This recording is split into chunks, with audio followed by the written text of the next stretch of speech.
Let's delve into the fascinating world of theoretical computer science and explore one of its most intriguing and challenging problems, the P versus NP problem. This is a million-dollar question. Are all checkable problems also solvable quickly? First, let's understand what P means in this context. P stands for problems solvable in polynomial time. These are problems for which we can find a solution efficiently on a computer. In other words, as the size of the problem grows, the time it takes to solve it increases at a polynomial rate, which is considered manageable. Let's look at some examples of problems that belong to the class P. Sorting, for instance, arranging numbers in a specific order such as ascending or descending, can be done in O of n log n time, where n is the number of items to be sorted. Another example is finding the shortest path between 2 points on a map, which can be solved in O of v plus e time, where v represents the number of vertices or locations and e represents the number of edges or routes between them. Now let's define NP. NP stands for problems verifiable in polynomial time. This means that if someone gives you a potential solution to a problem, you can check if it's correct relatively quickly in polynomial time.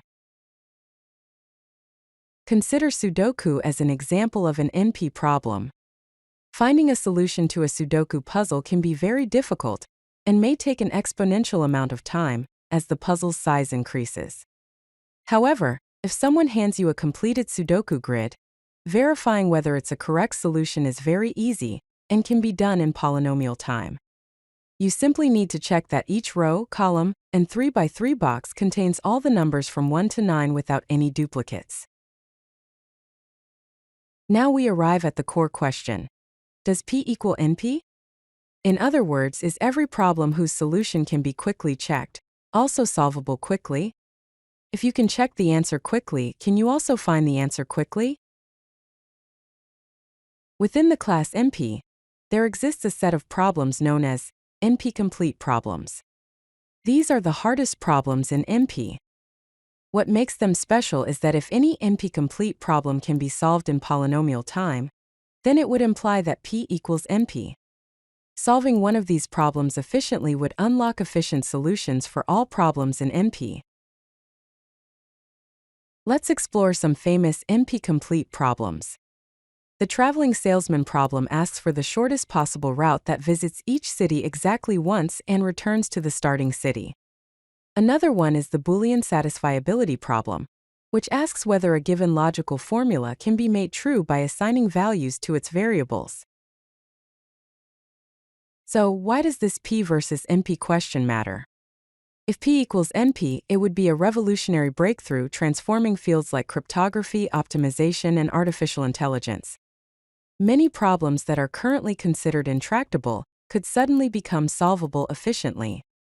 On the other hand, if P does not equal NP, it would mean that some problems are inherently hard, and no matter how clever we are, we won't be able to find efficient algorithms to solve them. In conclusion, the P versus NP problem remains one of the greatest unsolved mysteries in computer science and mathematics.